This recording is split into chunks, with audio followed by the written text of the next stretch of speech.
After catching Norfolk Southern's office car special in Alliance back in August of 2024, I would not be able to railfan for a solid 2 months. It wouldn't be until Saturday, October 19th that I'd ever be trackside again. And this particular day just so happened to be my annual fall outing, where I venture out to capture the sights and sounds of trains passing by the scenic and vibrant colors of the autumn season. This year's would be a special one for me. While I may have planned it a little on the early side, the action was still very plentiful, and I had one of my dearest best friends with me on this trip. Big shout out and my many thanks to Danielle Lane for accompanying me today. Our first stop is CP102 in Macedonia, something other than Ravenna for a change. Westbound 39N blasts under the old Conrail signals here in the golden hours of the morning.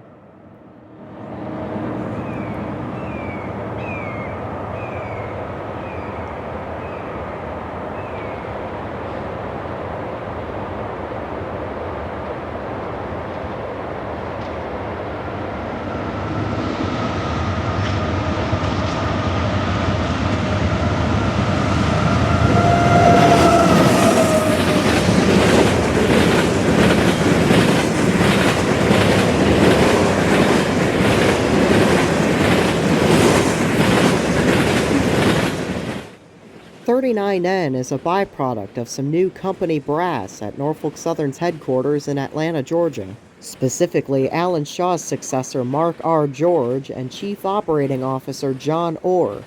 39N replaces 35N between Conway and Bellevue and hauls its overflow traffic between Bellevue and East Decatur, Illinois. My guess on the reasoning for this change is probably to make it look good on paper, for all I know.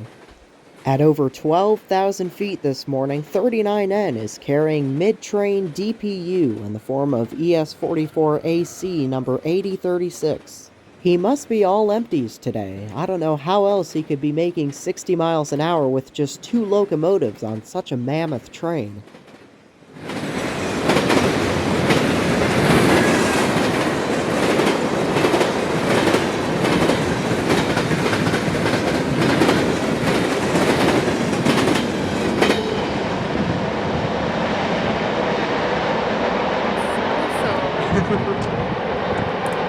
Forgot how loud the trap joints are here.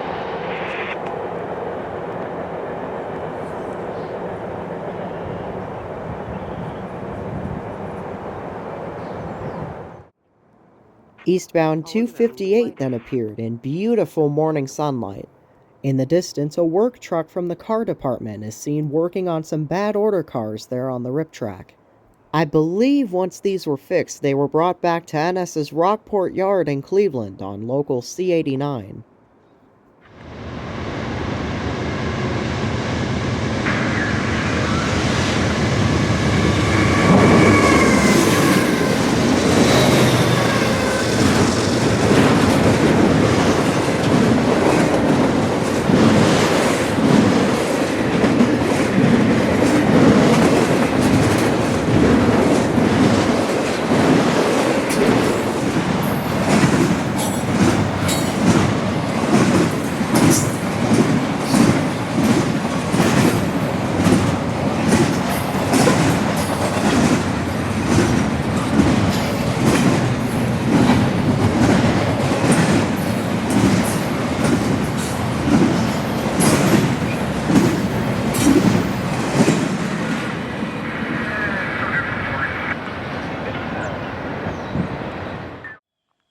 The Cleveland line was hoppin' with business this morning, and we wanted some more fall colors, so we decided to start our eastbound move.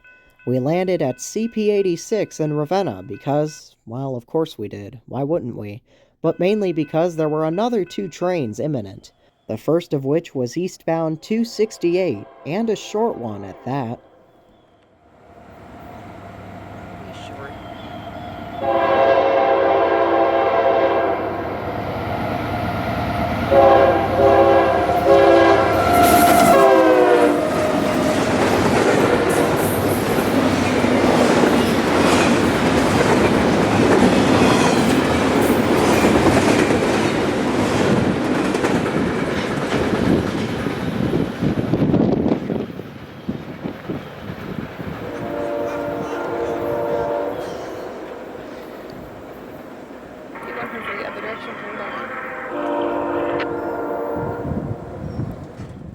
268 would meet a westbound somewhere between Atwater and Rootstown. The westbound ended up being a very rare train, and I was lucky enough to capture it passing some very nice scenery. NS60H is loaded gypsum hoppers out of Shalocta, Pennsylvania for United States Gypsum just across the Sandusky Bay. For once in my life, one of my many backlit shots at this curve would actually work. That's a cool looking one. I like that.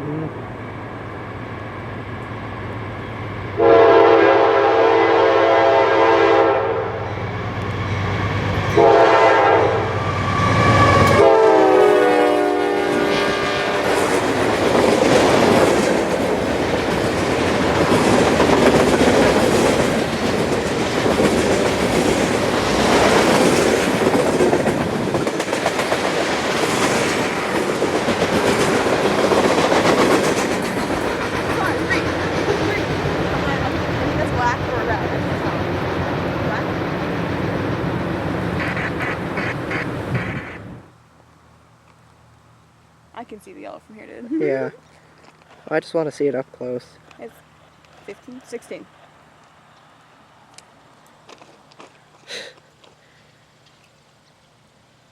I don't think I've ever seen so many white cars in my life. It's like playing poker, 16 on white. I've never played poker. At Rootstown, we find a 23G racing west with 2 locomotives and a land barge of a consist, typical for this train.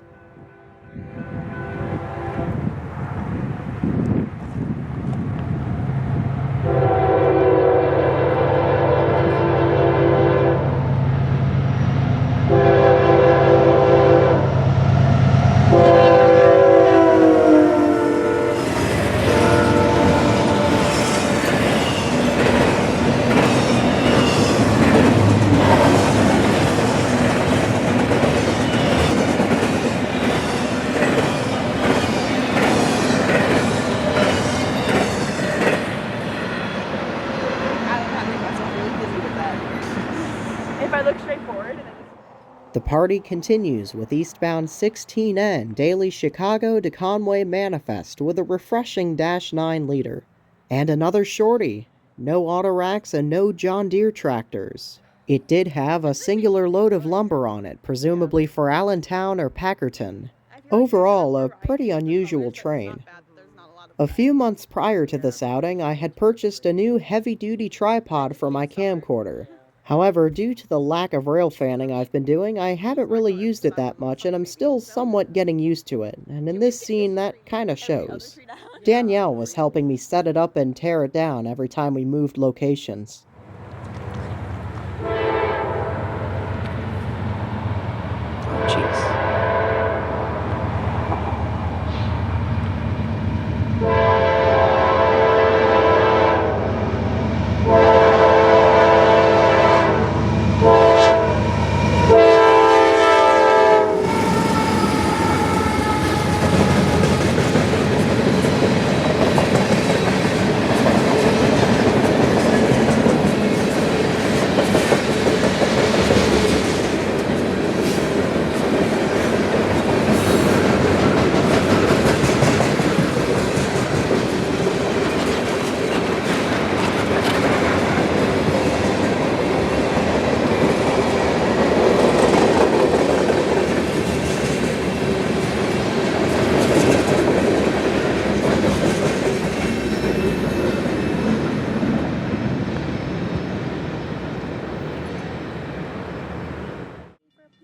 Milepost RD 76.1 puts us at Stroop Road in Atwater.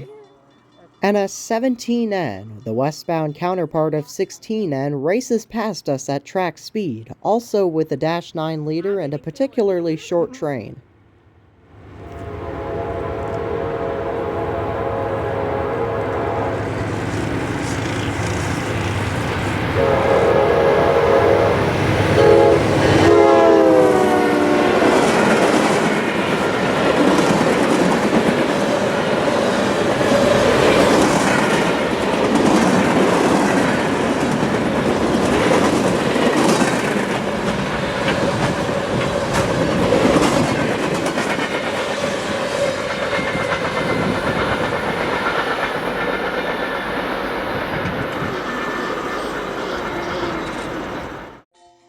We broke off for lunch and returned to the neighborhood of Maple Ridge outside of Sebring.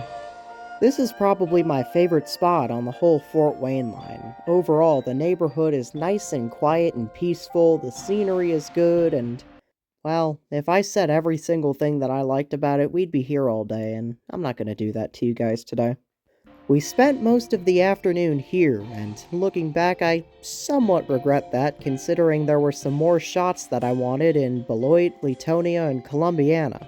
I think I elected to stay, probably because I heard there was an 862 somewhere in the vicinity, and I wanted to see if it was going to take the Bayard line south at Alliance. But of course, with my luck, that didn't happen.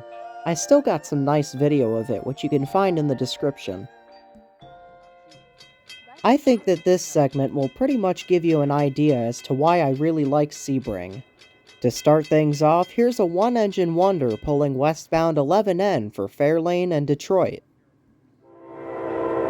Oh, that's tall.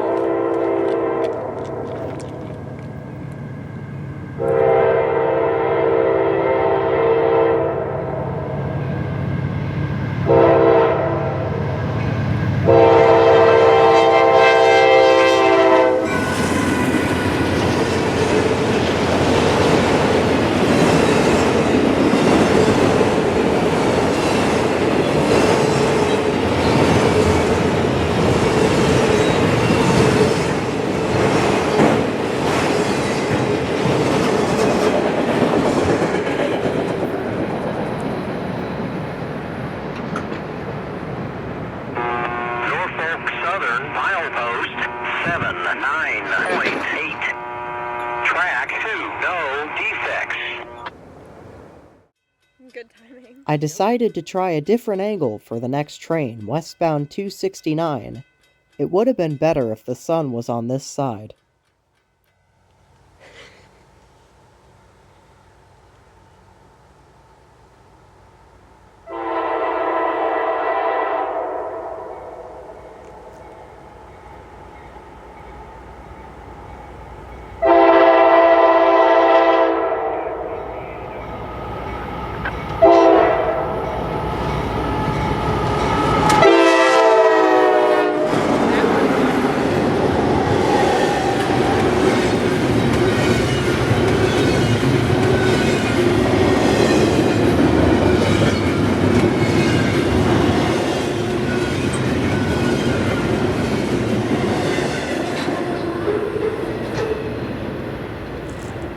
You said we got some eastbound?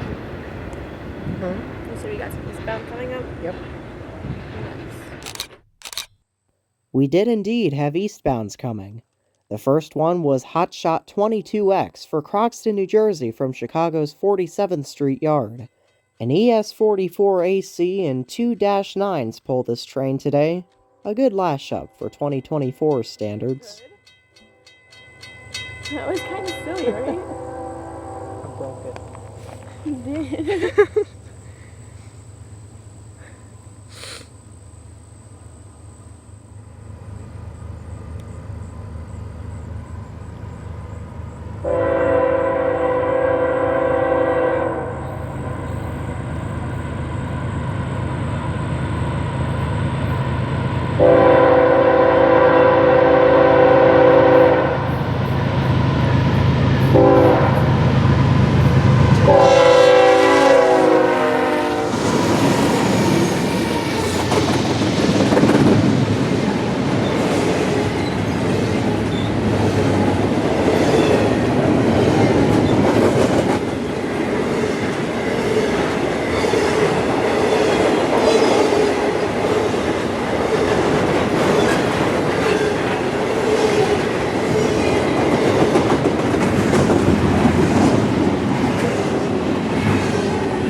Keeping the ball rolling is a colorful power move on westbound 11Q.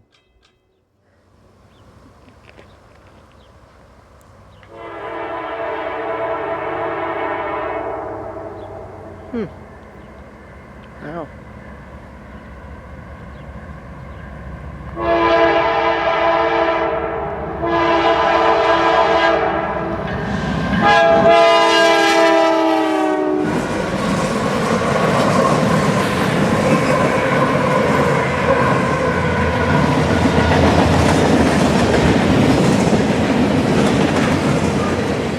Seven locomotives total for Bellevue's A-Yard.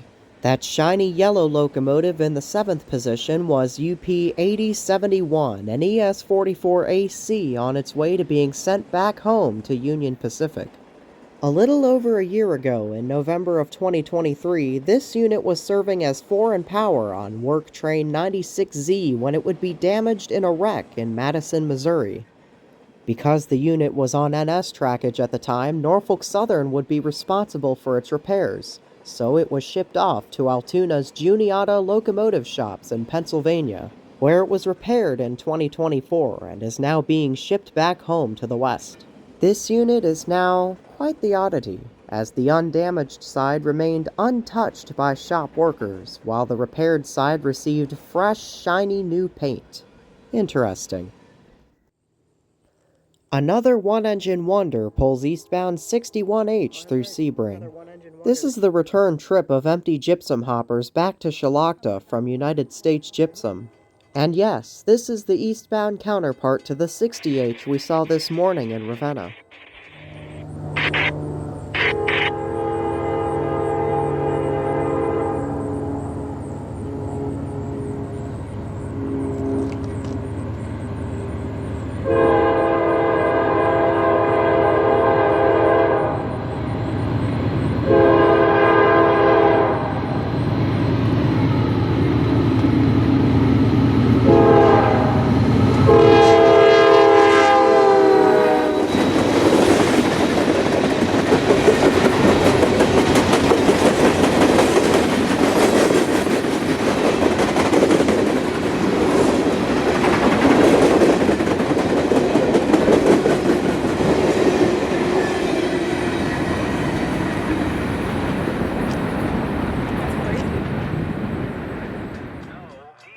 Here's helper set C80 rolling westbound towards Alliance. Remember that 862 I talked about earlier? This is the reason why it didn't take the Bayard line today. Because it was in need of manned helpers to get it the rest of the way to Conway, and manned helpers do not run on the Bayard line. But why not? I don't know. There's Choo. Track 2, no defects. There's a guy.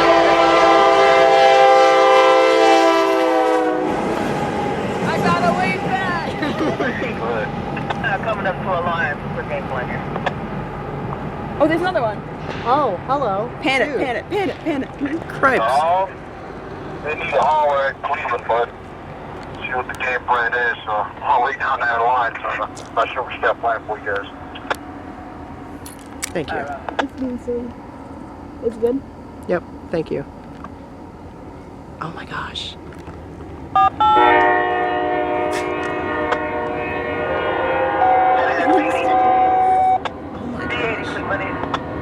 Hey, go ahead. Coming up to Alliance. 862 is pulling through 107. I'm going to get them probably east of 86.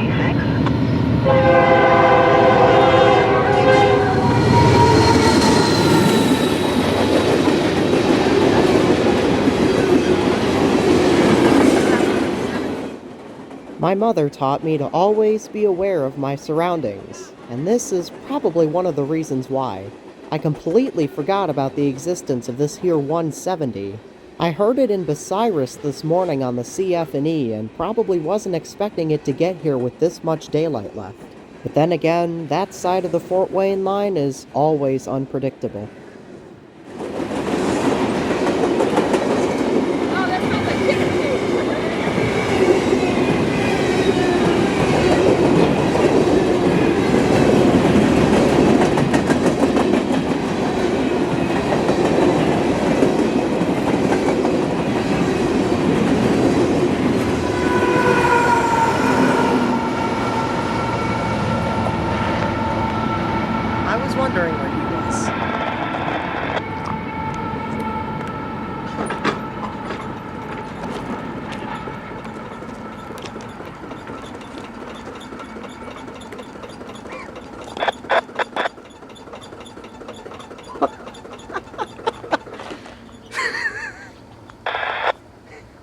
This gate is killing me.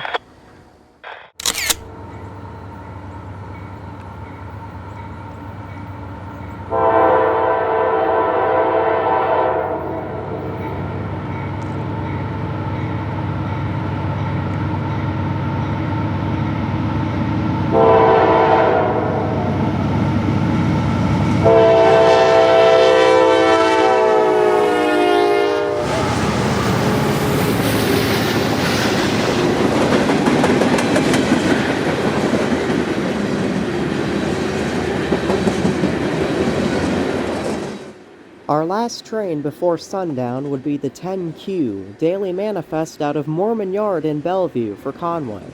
This is the eastbound counterpart to the 11Q we saw earlier today.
The fields have grown